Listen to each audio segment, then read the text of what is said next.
tema da nossa ministração nessa noite, queridos, é tome a sua cruz. Diga, tome a minha cruz. Agora olhe para o seu irmão e diga, tome a sua cruz. Você consegue perceber que não tem como esse contexto a gente pensar diferente? Não tem como eu olhar para o pastor Wellington e dizer, pastor Wellington, carrega a minha cruz. Ou ela é minha, ou ela é dele. Mas não existe a possibilidade, falando da cruz, dela ser compartilhada. A cruz não. Os benefícios dela em Cristo nós conseguimos usufruir. Mas a cruz, fale para você mesmo, é pessoal. É pessoal. Tome a sua cruz. É o tema da mensagem. Mas eu queria, a partir disso, fazer uma pergunta para vocês. Se eu chegasse para vocês aqui agora e falasse, quem quer ganhar alguma coisa aqui? Qual seria a sua reação? Ou se eu atrapalhasse um pouco mais, dissesse, eu tenho algo para entregar aqui, quem quer receber? Qual seria a sua reação? Me ajude, gente, só a pregar. Eu acho que a resposta que eu mais queria ouvir, e eu acho que todos falariam, é depende do que seja. Sim ou não? Mas se você me conhecesse mais um pouco, tivesse um pouco mais de intimidade comigo, a ponto de entender que tudo o que eu posso te entregar é bom, você pensaria ou agiria rapidamente com isso? Se eu dissesse, tem algo para entregar. Eu acho interessante esse contexto, porque a maioria das nossas coisas nós deixamos de receber ou de confiar por falta de relacionamento. Nós não damos a importância devida por falta da ampla conhecimento que eu vou ter, do amplo conhecimento que eu vou ter ou não. Nós limitamos porque às vezes desconfiamos, não entendemos bem o que é que está por trás da pergunta, nós analisamos bem, parece que o negócio ali tem uma pegadinha. Eu já vi em alguns treinamentos coach, muitas pessoas deixarem de ganhar dinheiro. Uma oportunidade que aparece ali na hora, se o cara pegasse e pensasse, estou dando esse dinheiro aqui. Rapaz, na hora que o cara falou isso, ele não terminou a frase, alguém já pulou e segurou. Naquele contexto, o que ele queria fazer e desenvolver na pessoa era essa iniciativa. Mas poderia ser uma pegadinha, e a pessoa dizer, eu quero, e ele está assumindo, na verdade, não uma bênção, e sim uma problemática para a vida dele, sim ou não? A precipitação, irmão, ela na Bíblia, nós olhando para ela, a Bíblia fala que precipitar é pecado. Então, a precipitação ela é pecado. Mas uma iniciativa imediata, quando ela vem de uma pergunta sobre uma pessoa que eu conheço e sei que dela é bom, quanto mais tempo eu demoro a tomar essa decisão, eu estou perdendo de usufruir. Não sei se ficou claro para você. Vou tentar dizer de novo. Precipitar-se, segundo a Bíblia, diante de uma decisão, de uma escolha, é pecado. Eu tenho que ter cuidado. Mas quando há uma promessa, eu conheço quem está fazendo a promessa, e vem uma pergunta sobre isso, eu sabendo quem está me fazendo, tomar uma decisão imediata sobre isso, vai fazer com que eu usufrua mais rápido da bênção, do que eu demorar para tomar essa decisão, sim ou não? Você entendeu agora? Pronto. Isso não é precipitação. Precipitação é quando você toma uma decisão sem um amparo ou a clareza suficiente de que aquilo dali é o correto. Você foi precipitado. Você não conhecia o todo. Mas quando você conhece o todo e você toma uma decisão imediata, você tomou uma ação que lhe favorece por conhecer o contexto. Hoje eu entendo, ou não sei se você concorda comigo, a Bíblia é cheia de promessas para mim e para você, sim ou não? Sim ou não, gente? Sim. Cheio. Em Cristo, a palavra fala que todas as bênçãos que nós precisávamos já estão liberadas nas regiões celestiais em Cristo Jesus, todas. Nele nós somos mais que vencedor, não apenas vencemos, mas quem venceu, a gente ainda está sobre quem venceu, porque nós somos mais do que vencedor em Cristo Jesus. Mas tudo isso tem perguntas, tem condições para que eu possa usufruir, para que eu possa acessar, tem perguntas que ele me faz que eu tenho que dar uma resposta, se eu quero ou não. Não é simplesmente porque ele disse que é, e eu acho que estou em Cristo, que eu tenho acesso a isso. Quando se trata de evangelho, e penso eu que na maioria das nossas questões da vida, uma das coisas que eu tenho muito receio, é sobre o achismo. Irmão, eu não sei se você já teve a curiosidade de conversar com pessoas e ver que a maioria dos problemas que elas se meteram é porque eu achei que era. Sim ou não? Tenha curiosidade. Busca ver se na maioria das coisas não foi eu achei que era. E quando você acha, você corre o risco de precipitar-se. Quando você tem certeza, você não se precipita. Você vai ou não vai. É uma escolha. É diferente. Olhando por essa ótica, eu penso que na maioria das promessas que Deus disse, o que era que estava, nós não tomamos a iniciativa. E por outro lado, nos precipitamos, pegando o que é claro como promessa, eu coloco dentro do meu contexto e tomo uma decisão contrária. Porque eu acho que é assim. Eu acho que assim vai funcionar. Mas não vai. Porque se fosse para funcionar de outro jeito, não estaria escrito. Vocês concordam comigo? Se fosse para funcionar de outra forma, o comando seria: me busque, e as promessas que eu tenho para você eu vou lhe dizer. Mas em Cristo ele já deixou claro quais são as bênçãos e promessas que nós temos. Está claro. E dentro desse contexto, como eu faço para você essa pergunta, se você quer ou não receber algo, a gente fica numa desconfiança. Sei lá, eu até quero, mas eu não sei o que é que vai ser proposto. Às vezes, o contrário acontece. Satanás nos propõe coisas fora do que Deus tem. A gente pensa, acha que não vai ser tão prejudicial assim, e nos precipitamos tomando uma decisão. E já tomamos sabendo que se der errado, eu já vou fazer isso, eu vou fazer aquilo. Como você pode entrar em paz e em tranquilidade em uma decisão se você já entra com plano B, plano C e plano D? Isso denuncia algo para mim ou para você? Sim ou não? Sim ou não, gente? Sim. Porque se você soubesse que era de Deus, você não tinha um plano B, irmão. E você não entraria ansioso. Ainda que isso vá te desafiar, mas não é sobre o resultado, e sim sobre o desafio. Desafio sempre vai ter, pelo fato de estarmos em Cristo. No mundo teríamos aflição, mas o resultado, quando ele fala, ele garante. Então a minha ansiedade não é sobre se vai dar certo, é sobre se eu vou conseguir. Mas eu sei que se eu conseguir, a vitória está garantida, eu vou até o fim. Vocês conseguem entender a diferença? Mas quando você entende os projetos e propostas, as pessoas dizem: eu não sei se vai dar certo, eu não sei se isso, eu não... E você começa a ficar angustiado quando você escuta, porque você não sabe se a pessoa está na dúvida, se foi Deus. Você não consegue entender se a pessoa está com medo. Você não consegue ajudar porque não fica claro. Se você pergunta para a pessoa: foi Deus que te falou? Foi. Não existe a possibilidade de dar errado. Amém, irmão? Você concorda comigo?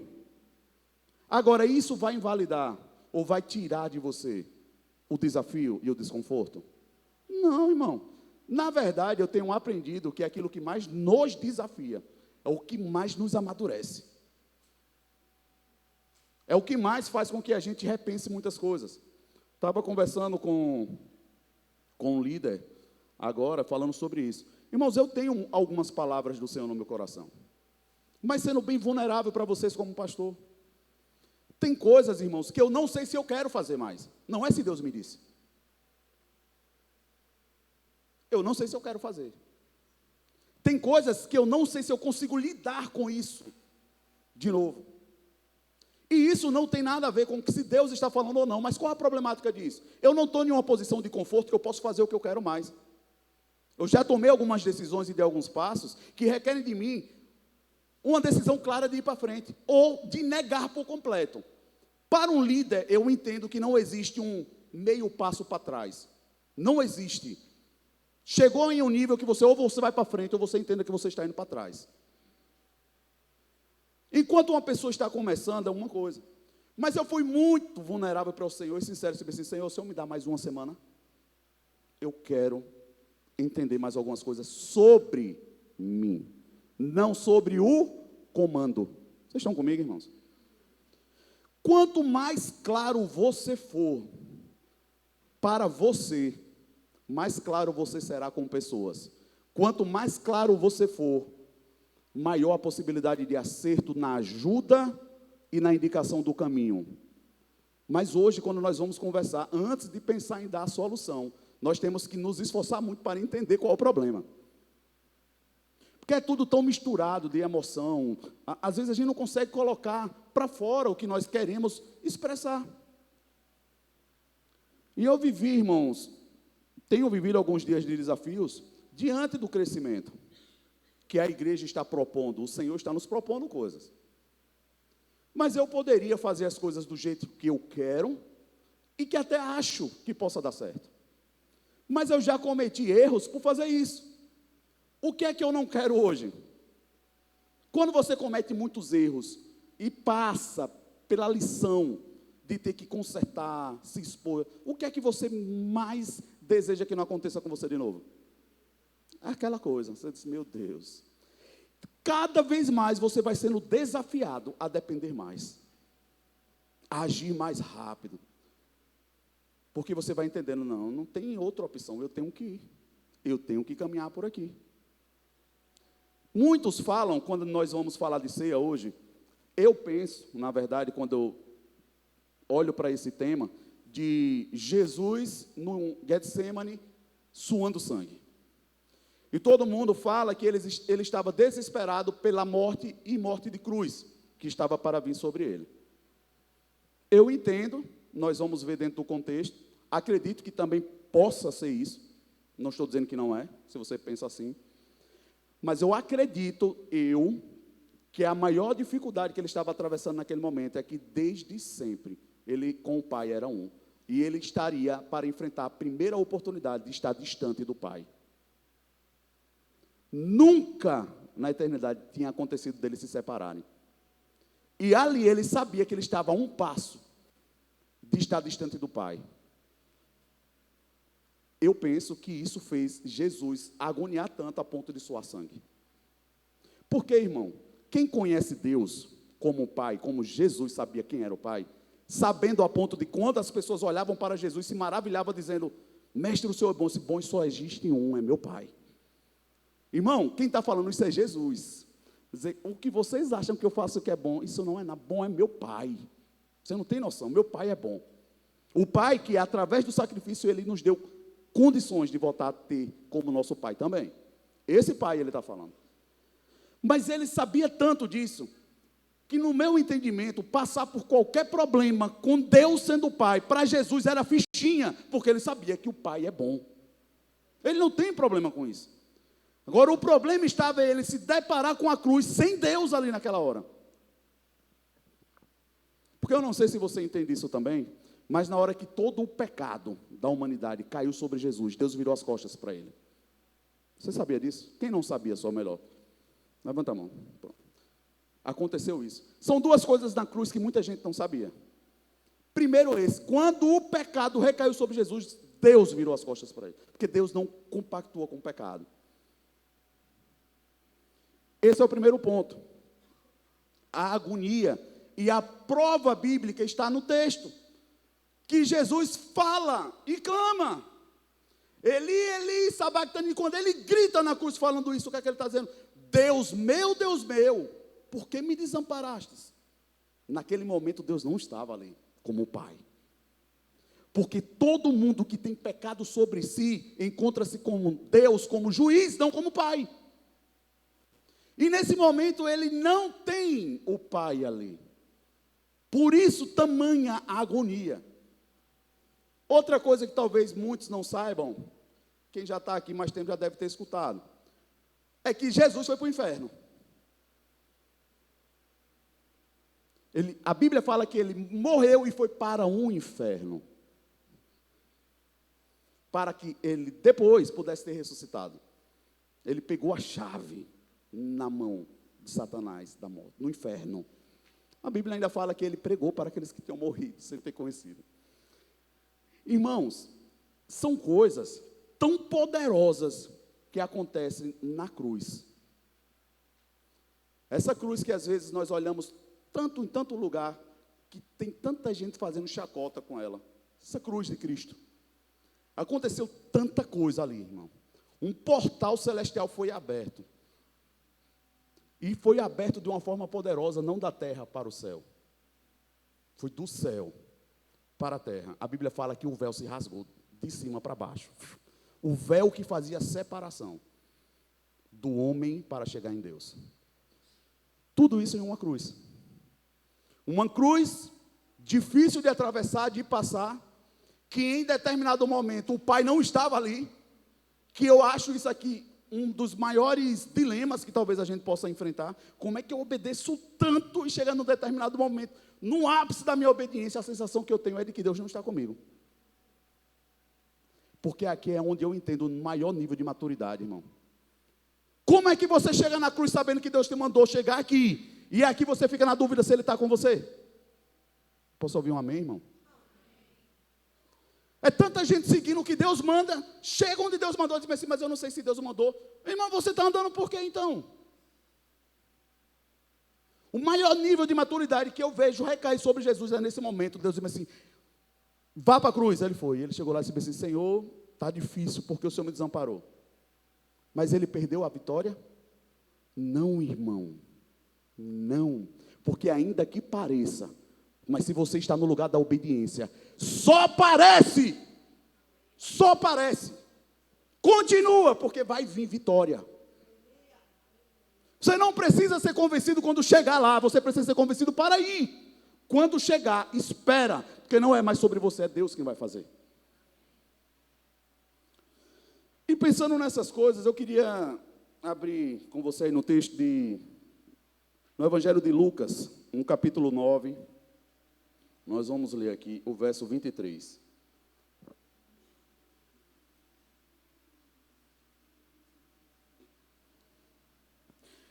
Aleluia. Eu estou tão maravilhado, irmão, com tudo que aconteceu antes de subir aqui hoje já. Tanta coisa Deus já falou no meu coração. Tanta coisa o Senhor já fez nos bastidores. Irmão, tem resposta que Deus nos dá, que se você estiver atento, e uma delas é a angústia que às vezes dá nesse processo de crescimento. O pastor Cota, ele fala constantemente, crescer, irmão, dá trabalho. Crescer traz prejuízo. Crescer traz demandas difíceis. Não ache que crescer só traz bênção, não, irmão. Traz renúncia junto com isso, traz muita coisa. E dentro dessa angústia, eu vi dois casos acontecer hoje aqui, assim, irmão, que a única coisa que soava no meu ouvido do Senhor falando é dizer assim, vale a pena, continua. Vale a pena, continua, é sobre isso. Porque às vezes nós somos engodados pelo sistema, por tanta coisa, por demandas. E é por isso que nós precisamos ter uma cruz, irmão. Porque a cruz é o lugar da maturidade, é onde você lembra por que você está nela. A não ser que você goste de carregar cruz por aí. Nós vamos já entrar nisso. Mas cruz só carrega quem conhece o propósito. Entende por que está fazendo isso? Sim ou não? Lucas 9, 23. A palavra fala. Jesus dizia a todos, se alguém quiser, diga, se alguém quiser. Quem quer? Essa é a primeira pergunta. Mas quem é que está dizendo? Jesus. Se Jesus está me oferecendo ou te oferecendo alguma coisa, eu preciso esperar o contexto para saber o que é, ou já posso dizer, opa, eu estou aqui. Mas vamos continuar lendo. Se alguém quiser acompanhar-me, negue-se a si mesmo, tome uma vez na vida a sua cruz e siga-me. É isso? Tome diariamente a sua cruz e siga-me. Pai, essa é a tua palavra, eu creio que ela é poderosa, Senhor, para ministrar o nosso coração. E trazer entendimento, Pai, para que nós possamos viver aquilo que o Senhor tem expectativa. Nós sabemos, Pai, que o Senhor é bom. E tudo aquilo que nos dificulta, na verdade, o Senhor tem interesse em nos enlarguecer e nos fortalecer. Nós dizemos sim, amém, para tudo que o Senhor tem preparado para essa noite, recebendo já antecipadamente pela fé em Cristo Jesus. Você diz amém? Negue-se a si mesmo. São algumas coisas que eu acho interessante desse texto, que é que ele já começa dizendo bem assim, ó, se a gente fosse ler ao contrário, diz assim, Se você quiser me acompanhar, negue-se a si mesmo. Mas ele está fazendo essa pergunta antes, dizendo assim, alguém quer? Aí a gente poderia colocar vírgula. O que, Jesus? Me acompanhar. Aí todo mundo, quero ele. Negue-se a si mesmo. Mas por que, Jesus? Ele disse, porque eu estou tomando a minha cruz. Você toma a sua. Ah, tá bom, é uma vez só, vou me esforçar e vou fazer. Todo dia. Mas é só se você quiser. Se ele está dizendo que é só se eu quero, eu não sou obrigado a fazer. Amém? Sim ou não? Sim ou não, gente? Sim. Agora, dentro desse texto, está implícito algo para os que querem. Quem decide querer, vai ter por companhia Jesus e, por consequência, vai ter acesso à vida. Mas é só para quem quer viver. E é só para quem quer Jesus. Graças a Deus que não é para todo mundo. Amém, irmão? Sim ou não? Agora, o que não dá é para eu olhar para essas coisas que está implícito e achar que todo mundo, de qualquer jeito e a qualquer hora, vai viver o que está implícito nessa promessa. Não é para todo mundo, porque ele já deixou claro que não é para todo mundo. Aí eu me pergunto, por que as pessoas se confundem tanto com isso?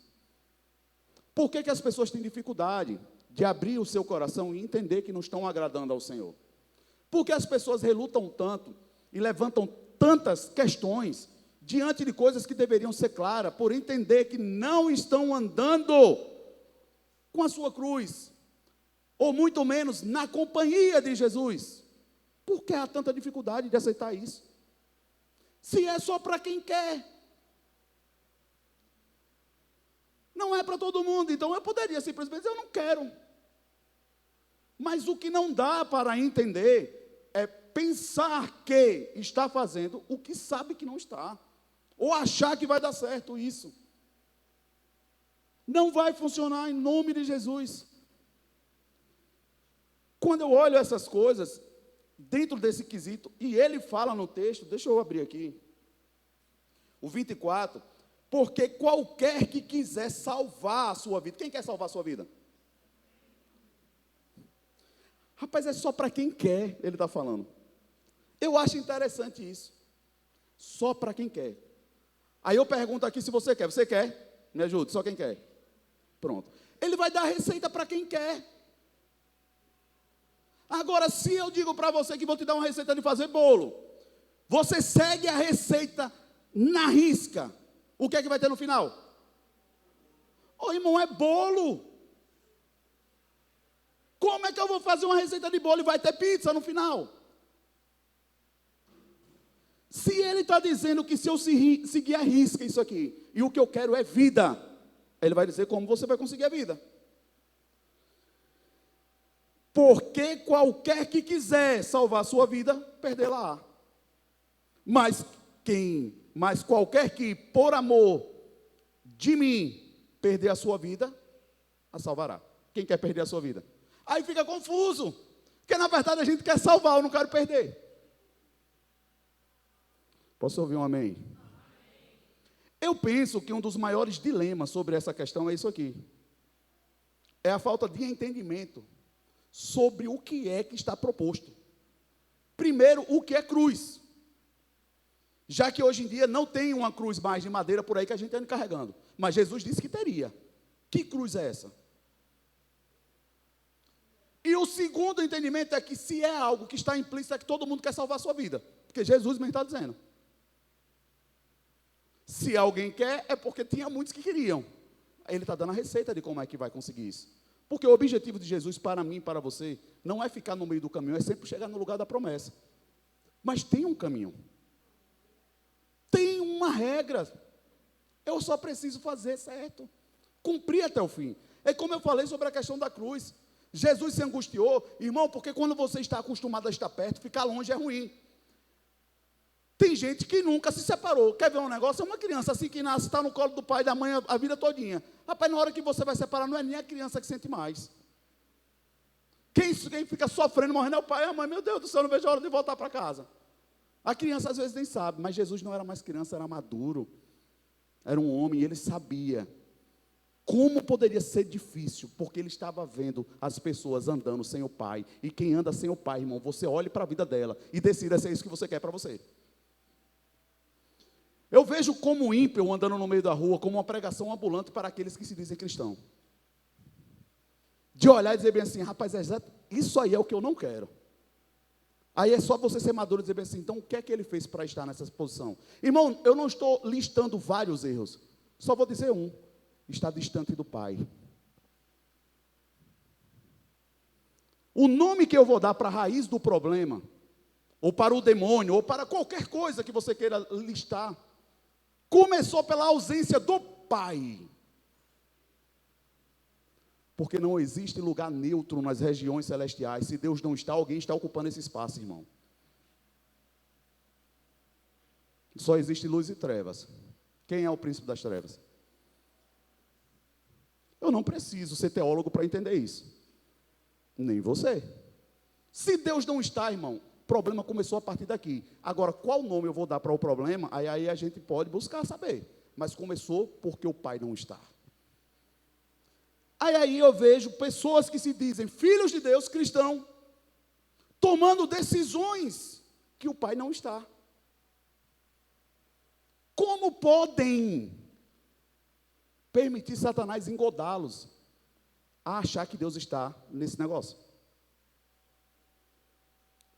Posso ouvir um amém de vez em quando? Graças a Deus que é culto de ceia. E o interessante quando ele fala assim, cada um tome a sua cruz. Naquele dia, eu vejo que aqui fica claro que é pessoal o negócio. Porque ele está deixando que é claro, e é pessoal. Nós vamos ler um texto um pouco mais para frente, e você vai entender que, irmão, uma das coisas mais difíceis de você ser cristão é do lado de alguém que não é. Sim ou não? Agora, quer ver ficar um pouquinho mais difícil? É você ser cristão de um lado de alguém que diz que é e não vive como. Aí eu digo a você, o negócio fica pior. Aí você começa a ficar desconfortável. Aí é como Jesus dizendo assim, ei, deixa eu falar um negócio para você. A cruz é pessoal. Tá certo? O que é que ele está me dando direito? Ficar desconfortável, ficar triste, ficar angustiado, mas eu tenho que estar preocupado e focado na minha cruz. Porque, irmão, olha só como Satanás é astuto. Ele faz uma pessoa que está na cruz se preocupar com quem não está, a ponto de que quem está na cruz sai da cruz por quem não está, e está os dois agora fora de Jesus. Está os dois no mundo. Posso ouvir um amém?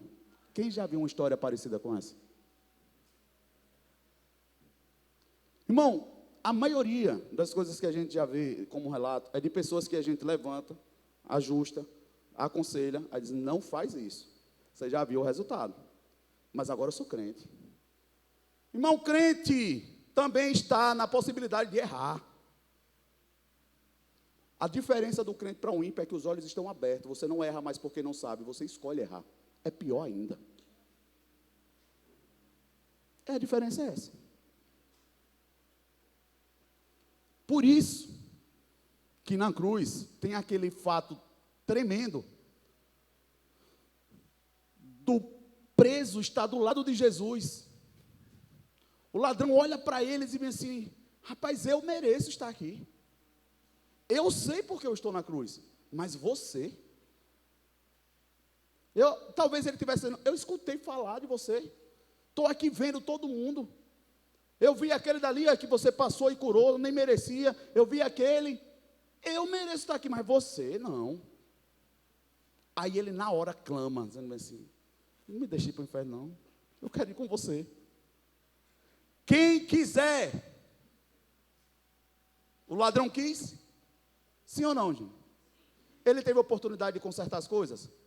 Não, mas ele quis a partir do momento que ele ouviu, ele quis. Eu estou falando de tempo de conhecimento ou de oportunidade? Irmão, às vezes a gente se confunde aqui.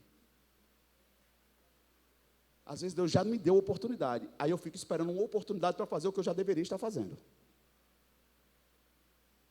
Aí o ladrão, eu quero ir. Aí Jesus fala a frase clássica, que também dá pano para manga. Que muita gente diz o quê? O que é que Jesus disse para o ladrão? Oi? Hoje estarás comigo no paraíso, não é isso? Mas não é isso. Porque nós acabamos de falar que da cruz ele foi primeiro para onde? Para o inferno. Agora vamos ler da forma original. O que é que o texto quer dizer? Te digo hoje. Eu estou te falando isso agora, te digo hoje. Estarás comigo no paraíso. Não é, te digo, hoje estarás comigo. É, te digo hoje. Estarás certamente comigo no paraíso, pela decisão que você está tomando. Posso ouvir um amém? Irmão, entender faz parte do processo de crer. Mas nós queremos nos enganar, achando que somos o que deveríamos nunca chegar nesse lugar, de querer ser nada. E eu vejo como exemplo Paulo. Rapaz, tudo que eu conhecia me levou para matar o povo de Deus. Então, assim, tudo que eu conheço eu considero como nada, como esterco. Diante da revelação sublime, poderosa de Jesus Cristo. Aí eu vejo a gente limitando o conhecimento, porque achamos e queremos ser o que sabemos que não somos. Dificultamos. Pesamos uma obra que, já vou te dizer, é pesada. Não ache que porque Jesus disse que o jugo dele é leve e é suave, não teve peso, teve graça, mas tem dificuldade sim. Porque se não tivesse, todo mundo estava vivendo de vento em popa na sua vida cristã, já que é tão leve assim. Tem um peso, tem uma dificuldade, tem uma renúncia. Diga comigo, tem uma cruz. É a cruz que está faltando então aí no evangelho que a gente precisa viver. Eu penso que a falta de compreensão nesse sentido, como eu falei, é a dificuldade de tudo. Primeiro, a cruz ela hoje não é mais um objeto físico. Não é aquela madeira que a gente carrega mais nas costas. E outra, cruz, quando a gente fala, não é atrativo, sim ou não? Quando eu falo, Natan, antes de sair, passar ali, tem uma cruz para você levar. Meu irmão, ninguém vai abrir os dentes sorrindo feliz da vida com isso. Porque a cruz em si não é atrativa. Não deve ser e não vai ser. Porque o foco da nossa vida não está na cruz, está em passar pela cruz. A cruz está no caminho por onde eu preciso chegar. Eu não tenho como fugir dela, mas ela não é o meu alvo. O meu alvo é Jesus e o sacrifício que está depois da cruz. Posso ouvir um amém? Mas a cruz está no caminho. A cruz é atrativa? Não, irmão. E também não é mais física. E ainda tem um negócio para piorar mais ainda. Ela é sinônimo de morte e de maldição. Como eu vou dizer para o meu subconsciente que ele precisa disso? De qualquer jeito eu vou aceitar. Não vai, irmão. Vai precisar foco e esforço. Primeiro, para entender. Segundo, para querer. Porque mesmo quando você entende, ainda continua sendo desafiador. Eu posso ouvir um amém? Leia comigo em Gálatas, no capítulo 3, o verso 13. Para respaldar o que eu acabei de te dizer. A palavra fala: Cristo nos redimiu da maldição da lei, quando se tornou maldição em nosso lugar, pois está escrito: maldito todo aquele que for pendurado num madeiro, numa cruz. A cruz, irmão, era para os mais terríveis, os piores crimes, que não dá nem para listar o que era. Mas se dissesse bem assim, esse daí passou da conta, cruz. Vocês estão comigo, irmão? Esse é o sinônimo da cruz. Por isso que o nosso mestre foi humilhado, envergonhado. Primeiro pelo fato de estar no lugar que não merecia. Irmão, se tem uma coisa que eu vou te falar, é que o cristão, neste mundo, ele vai estar sempre no lugar que ele não merecia estar, porque o Filho de Deus merece estar com o Pai. Mas enquanto estivermos no mundo, o Pai está conosco. Por isso que Paulo fala: eu queria ir embora, mas por causa do povo eu preciso estar aqui. E entendimento, ele sabia onde ele queria estar. Ele sabia que melhor estar com o Pai. Mas enquanto ele não está lá, o Pai está onde, irmão? Está aqui com ele. Entendimento. se você não fizer força para entender, você vai achar que na dificuldade Deus não está com você. Você vai achar que deu errado. Você vai achar que está andando para o nada. Você vai achar tanta coisa. E essa é a palavra que eu me desespero. Eu achei. Porque, na verdade, essa palavra deveria ter o sinônimo. Eu achei. Glória a Deus. Achou o quê, irmão? Não, eu achei que estava certo. Nunca está, eu achei o que era bom. Na maioria das vezes que as pessoas colocam a palavra achei o que deu errado. Não é achei o que era bom. Segundo, a cruz representa um sacrifício. E todo sacrifício envolve desafio, sim ou não? Como eu vou chegar na cruz achando que eu vou ficar lá para tirar selfie? Não, irmão, só caminha para a cruz. Ou toma a sua cruz, sabendo que você está sendo convidado a sacrificar. E isso é desafiador. Como eu posso ser cristão genuíno, saber que estou seguindo a Cristo, achar que estou isento disso, irmão? Em nome de Jesus, não tem como. Por isso que a nossa vida ela precisa ser exemplo para os outros. Porque as pessoas vão se assustar em olhar e dizer assim, como em um mundo como esse você continua sendo certo? Como você não se corrompe? Como é que você perde e fica calado? Você não vai buscar os seus direitos? Você não vai bater, você não vai gritar, você não vai fazer, você está certo. É isso que nós vamos ouvir. Jesus, quando teve a oportunidade de fazer isso, tem aquele texto clássico que fala, como ovelha muda, ele foi para a cruz, para o seu sacrifício. Muda. Jesus poderia falar alguma coisa, sim ou não? Me ajude, gente. Sim, não é só porque é Jesus, não. É porque realmente ele tinha feitos. Ele tinha as obras dele ali diante dele. Ele poderia dizer, rapaz, eu fiz isso e eu vou ter que morrer aqui. Rapaz, não é justo não.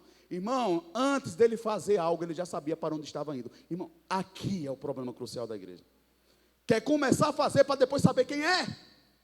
Quer se envolver fazendo um monte de coisa, não sabe nem primeiro quem é. Nós precisamos, no mínimo, saber que somos filhos, por quê, e ter todas as respostas claras para isso. Para que Satanás não nos engode. Porque um filho caminhando diante das dificuldades, ele sabe que o pai está caminhando com ele. Dificuldade não é nada quando o pai está com a gente. A angústia está em caminhar e passar por dificuldades sem saber se Deus está com a gente. Se Deus vai nos socorrer ou não. Aí bate um desespero.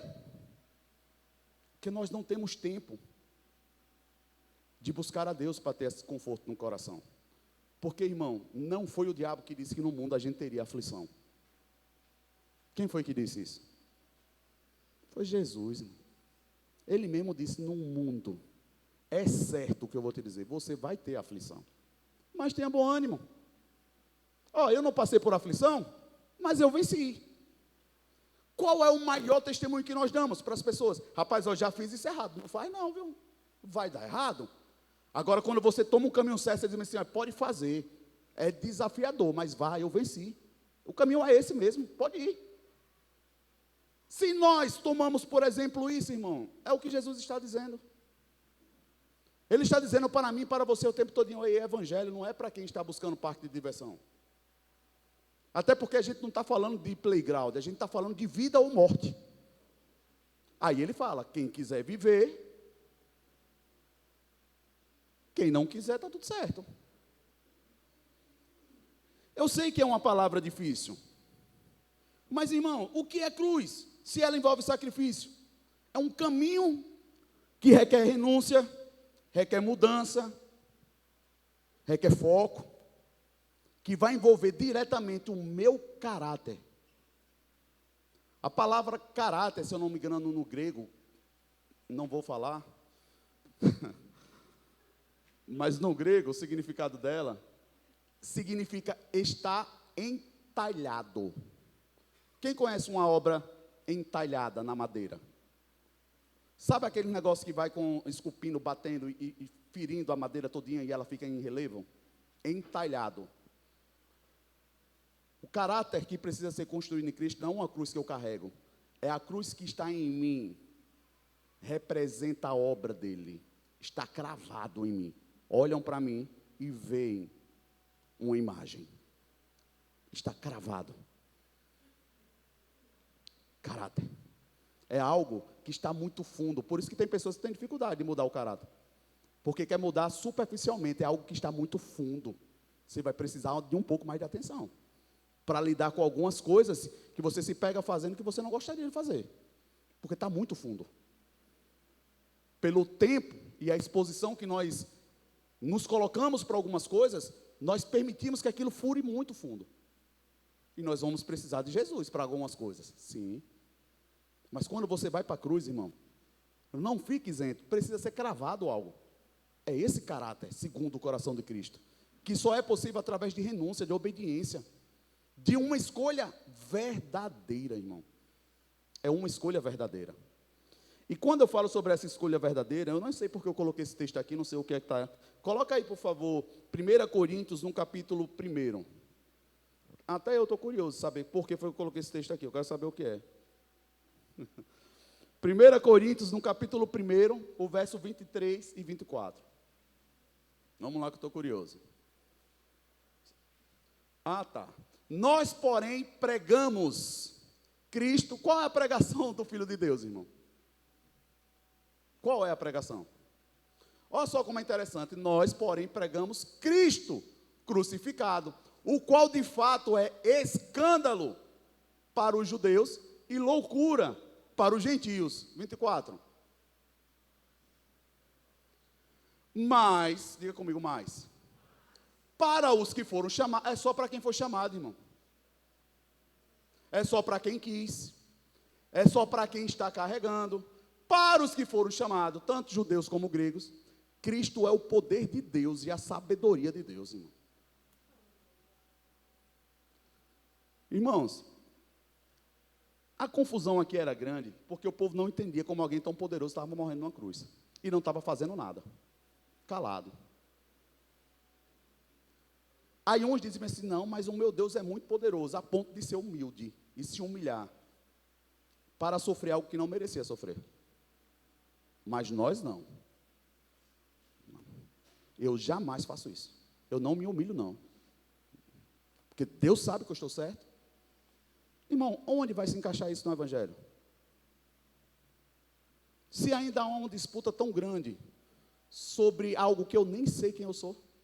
Porque, na verdade, quando a pessoa abre a boca para falar sobre esta área da vida dela, de que ela não se dobra, ela não conhece a ela mesma. Porque se ela conhecesse a obra que ela está militando de soberba, ela no mínimo se arrependeria, dizer assim, meu Deus, eu estou fazendo um caminho contrário ao que eu acho que eu sou. Agora, mesmo sabendo disso, é fácil fazer? Não, irmão, é difícil. Por isso que é uma cruz. Por isso que é uma cruz. Por isso que ele precisou ir para uma cruz. Por isso que teve que ser Jesus e outra pessoa não podia. E graças a Deus que ele fala bem assim, não tome a minha cruz, tome a sua. Porque a dele, só ele poderia ter pago. Nenhum de nós conseguiríamos. Aí ele está falando a minha e a sua. Cada um com a sua. A terceira situação que eu acho é que é uma escolha que a gente já toma sabendo que a gente está caminhando para a morte. Sim ou não? Ou pelo menos deveria saber. Na cruz, alguém vai morrer. Se Jesus já morreu e ele já ressuscitou, e eu estou indo com a minha cruz, quem é que vai morrer lá? Irmão, é aqui onde nós morremos. Agora, é isso aqui que eu acho que é bem interessante. O que é esse morrer? É morrer para as minhas desculpas? É morrer para as minhas justificativas? É morrer para as minhas mentiras? É morrer para o meu pecado? É morrer para a minha desonra? É aqui que a gente morre. E, irmão, quando você consegue cravar na cruz isso aqui, sabe o que é que resta no final? A consciência de que só Cristo vive em você. Porque você pensa assim, rapaz, se não for ele para me tirar disso daqui, eu não quero mais nem sair daqui. Por mim está tudo certo. É quando você zera a conta e diz bem assim, rapaz, ninguém me deve nada. Está tudo certo. Os erros até agora cometidos foram pelas minhas escolhas. E se quiserem errar contra mim, vão errar sem ter motivo. Eu não vou dar mais um motivo. Mas mesmo sem você dar motivo, podem errar contra você e falar mal de você, sim ou não? Sim, irmão. Então não é isso que está sendo o agravante para que eu acerte ou não. As nossas confusões não é pela medida do que fizeram contra nós. É o quanto aquilo fala de verdade sobre mim. Nos deixa desconfortável.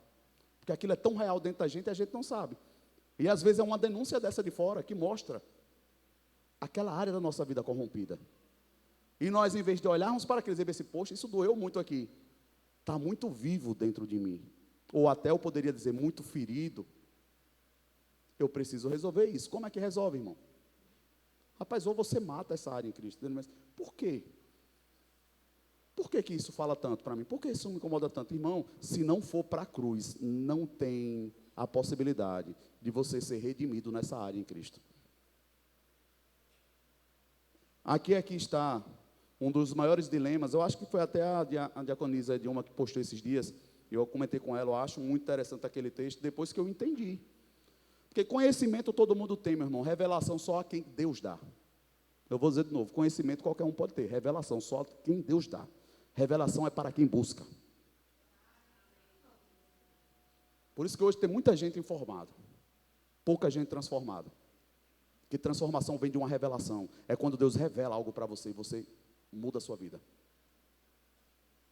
Mas, se estiver na luz, é aquele dilema que a gente pensa sobre os nossos pecados e a área da nossa vida. Quais são as áreas da nossa vida que podem ser transformadas por Cristo? As que estão na luz. O que é estar na luz? Não está escondido.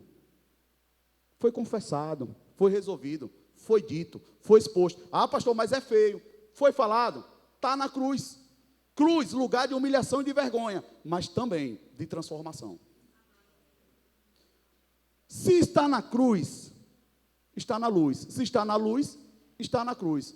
O sangue de Jesus Cristo nos purifica de todos esses pecados. Que pecados? Que estão na luz. Pastor, então o Senhor está me falando que mesmo sendo poderoso o sangue de Jesus, ele não purifica o pecado que está escondido e não confessado? Não só estou te falando, como eu estou te afirmando. Porque é o texto quem fala. Jesus, ele responde e ajusta as obras da luz. Ele é o Filho da luz. Ele não tem nada a ver com o que está nas trevas. Aí é outro legado, é outro principado. Vocês estão comigo até aqui, irmão? Como eu posso querer acessar algo de Deus, sabendo que aquela área da minha vida não vai corresponder àquilo? Eu digo que a bondade de Deus, na verdade, e toda a sua misericórdia está na gente não ser fulminado pela falta de vergonha que às vezes a gente tem na cara. É sério, irmão. Me ajudem e me entendam, eu me incluo nesse meio. De chegar para Deus com a cara lambida, de dizer, Senhor, o Senhor não vai fazer nada não. Quando na verdade ele diz, tome vergonha, rapaz, vá se consertar. Eu costumo dizer que se o preço do nosso pecado fosse uma fatura que chegasse imediatamente, tinha menos pecado no mundo. Mas como está acumulando essa fatura, e eu digo misericórdia por isso, a gente não sabe quando é que vai chegar o envio do correio do céu. Mas, irmão, bom é ficar com crédito pago. Por isso que Jesus disse, eu paguei o seu preço. Agora, não faça crédito de novo, não. Fica com isso aqui que está tudo certo. Nós precisamos tomar nossa cruz, irmão, porque assim, é uma questão de vida ou morte. Não vai ter outro caminho. Não tem como a gente querer se enganar mais. No tempo que nós estamos vivendo, não vai funcionar. Não está funcionando, não dá para imaginar que vai funcionar depois, né? Eu penso que a nossa maravilha de Deus nesses últimos dias é a gente poder ter a oportunidade, irmão, de realmente olhar claramente para o mundo e ver que as estratégias do mundo não estão dando certo. Tudo que eles tomam de iniciativa para dizer que é o que vai ficar bom está piorando. Está cada vez mais piorando, e a coisa desandando.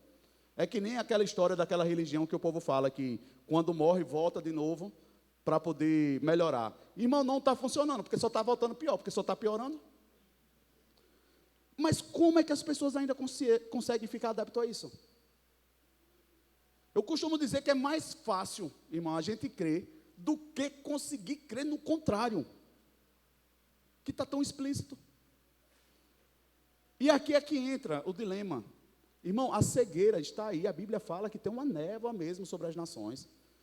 Se eu e você não tivermos o Senhor para nos mostrar, nós vamos andar errantes, sem saber nem por onde estamos andando. Não vê um palmo na frente do nariz. Todo mundo fala e a pessoa não acredita, só faz errado. Aí vocês dizem, rapaz, como é que pode?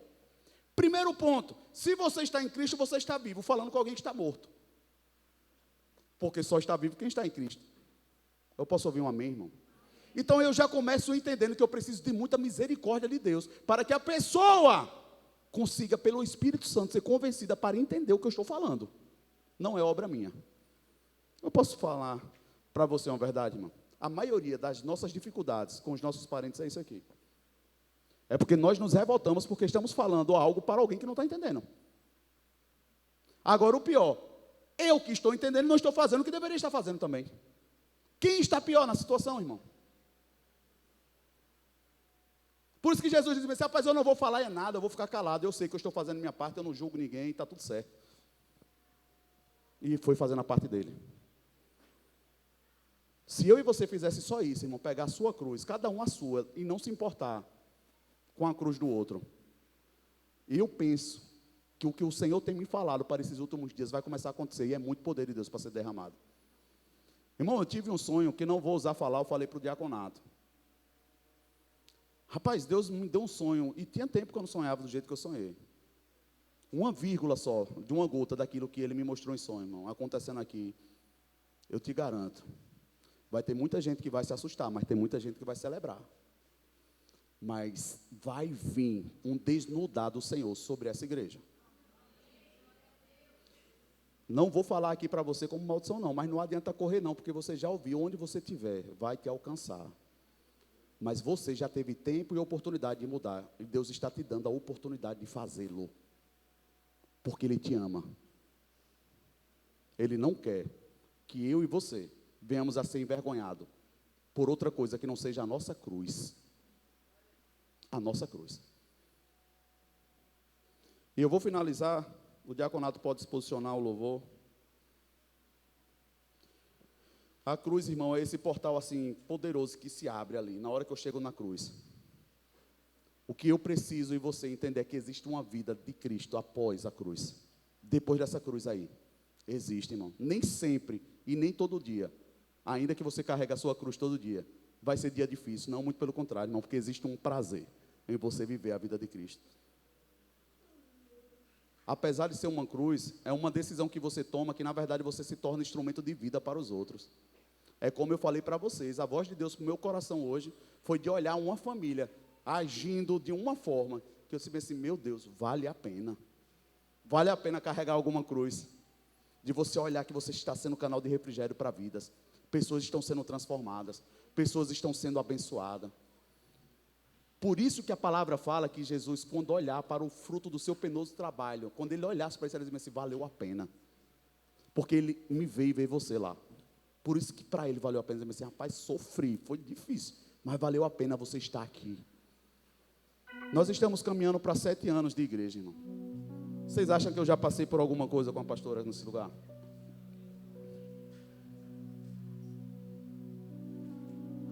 Muitos que aqui estão, muitos, já passaram por isso com a gente. Muitas coisas. Vocês acham que eu estou isento de passar ou estou passando por alguma coisa ainda? Então, irmão, vamos deixar dessa história de achar que a vida do irmão é melhor ou é pior. Não, irmão. Seja você o canal de bênção para alguém, vá você para a cruz e socorra alguém. Seja você a resposta de Deus para alguém, seja você o refrigério de Deus para alguém. Seja você a cura de alguém. Seja você a porta de alguém. Seja você. Eu vou querer esse louvor mesmo. Eu vou finalizar nesse texto aqui. Mas antes eu queria dizer que não tem como a gente avançar sem a gente deixar para trás. Não tem como você carregar a cruz com a sua mão cheia de coisa, irmão. Como é que você vai carregar alguma coisa se você já está carregado? Não vai. Aí depois a gente diz que o evangelho é pesado. É como eu falei, não é pesado. Ele é desafiador. Demais. Requer foco, disciplina, atenção demais até. Se não abrir mão do excesso, que carregamos, o essencial ficará para trás. Interessante é que excesso e essencial parecem a mesma palavra, né? Mas nós carregamos o excesso e abrimos mão do que é essencial. Toda hora a gente faz isso. Por isso que eu digo, Senhor, só o Senhor para me amar desse jeito. Porque eu tenho que fazer mais força para não perder o foco. Porque quando a gente olha, a gente já está focado em outra coisa. Senhor, tem misericórdia de mim, Senhor. Aí volta para cá. E esses dias eu estou assim, irmão, em um ambiente que eu digo assim, Senhor, eu só quero enxergar o Senhor. Ainda que eu acho que eu estou ficando doido ou qualquer outra coisa, mas eu sei porque eu estou aqui. Eu só quero sair daqui quando o Senhor falar comigo, Senhor, em nome de Jesus. Vocês acham que como pastor eu escutei alguma coisa já sobre isso? Está endoidando. Até eu comecei a acreditar. Sabe, será que eu estou andando dentro da pressão?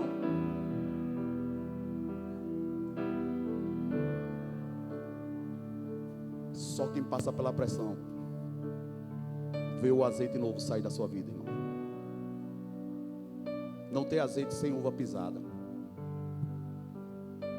Isso não vende na farmácia. E isso não é eu liberando uma palavra daqui que você vai ter. Ou você vai buscar o seu azeite, irmão, ou não vai ter. Eu vou finalizar lendo esse texto como eu disse. O dinheiro é algo ruim? Me ajude. Dinheiro é ruim? Mas Jesus não falou. Ou o que foi que ele falou? O amor ao dinheiro. Você concorda que teve muita gente que saiu falando por aí que crente tem que ser pobre, miserável, porque não pode o dinheiro, ó mamon, amor ao dinheiro, amor. Quando eu falo essa palavra amor, olha que interessante em Mateus, no capítulo 10, a partir do verso 34, isso é Jesus falando. Não penseis que vim trazer paz à terra. Misericórdia. É Jesus. Não penseis que vim trazer paz à terra. Não vim trazer a paz, mas sim a espada. De fato, vim separar o filho de seu pai, a filha de sua mãe, a nora de sua sogra, e os inimigos do homem serão os seus próprios familiares. Diga misericórdia. Verso 37. Quem ama seu pai ou sua mãe, diga comigo mais. Diga comigo mais. Mais do que a mim,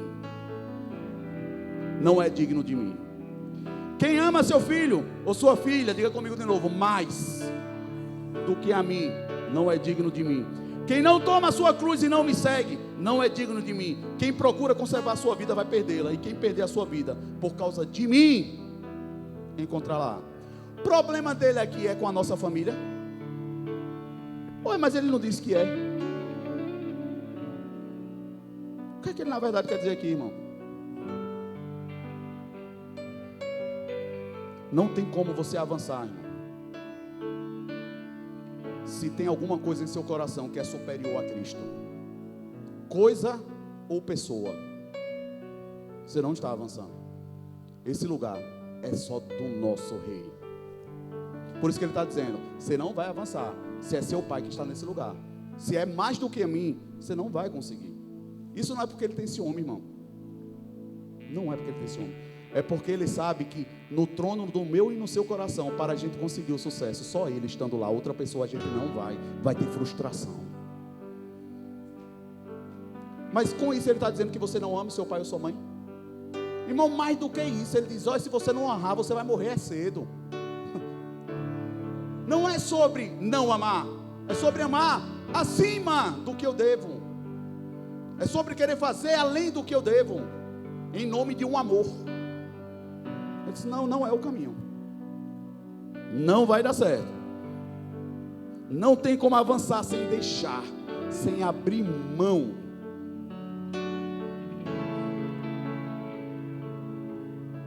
Eu acho interessante,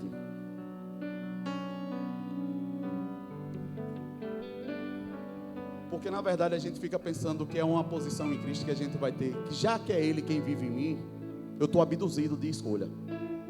Eu estou doidão. Estou aleluiado. É Jesus que manda e Ele que fala. Não, irmão. Aqui é que entra o grande paradigma do Evangelho. É um lugar de tanta razão e entendimento que você escolhe sabiamente porque você quer passar por aquilo. Eu posso ouvir um amém? Não é lugar para emocionado. Não é lugar para os arrepios. Não. Um culto racional, é isso, você entender.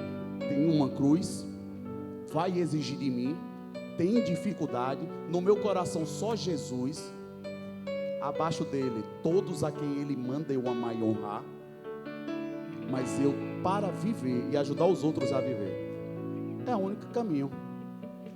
Quem está fazendo isso? Pode ter certeza, irmão, vá dormir em paz hoje, que amanhã você vai ter o seu fruto. Mas se você não estiver, talvez seja essa a resposta. Por isso que nós não estamos conseguindo algumas coisas. Porque queremos o resultado, mas não respeitamos o processo. Enquanto o diaconato estiver liberando a ceia, eu falei com eles ali atrás, irmãos. Eu tenho certeza, creio e por isso eu falo. Nunca mais vai ter um culto diferente a partir de hoje na Manancial. Porque conhecimento e convicção está sendo liberado hoje para essa igreja. Quem decidir andar errado, vai andar com a faixa na testa, sabendo o que está fazendo. Não vai ter mais engano. O Senhor está descortinando. Não vai ter mais essa desculpa de que não sabia. Vai ter um incômodo tão grande no coração, que ou a pessoa muda, ou decide aceitar que não quer mudar. Quem tem ouvidos para ouvir, ouça. E isso é amor de Deus para mim e para a sua casa, irmão. Não dá mais tempo de andar enganado. É tempo da gente exalar a vida para as pessoas, irmão. Enquanto há tempo. Enquanto há tempo. Quando você pegar os elementos, irmão, eu queria que você entendesse que esse pão e esse vinho, depois de tudo que nós falamos, tenta olhar assim, dizer, mas assim, rapaz, esse aqui é o meu Jesus, foi isso aqui.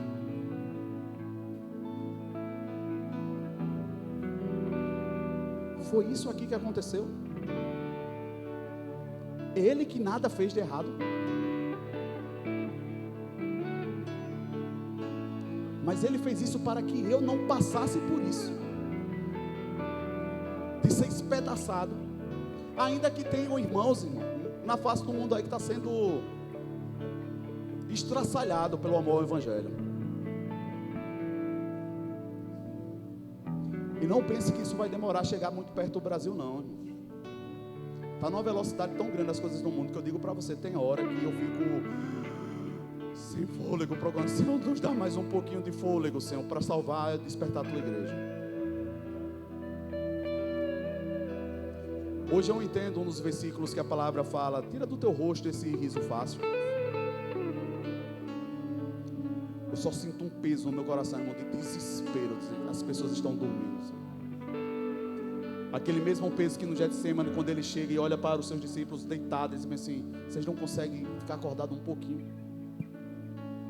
É só eu me ausentar um pouquinho, vocês dormem? Parece que é só a gente perder um pouquinho esse contato com a igreja. É a gente sair daqui, as coisas mudam. Em nome de Jesus, sinta-se abraçado pelo Senhor nessa noite.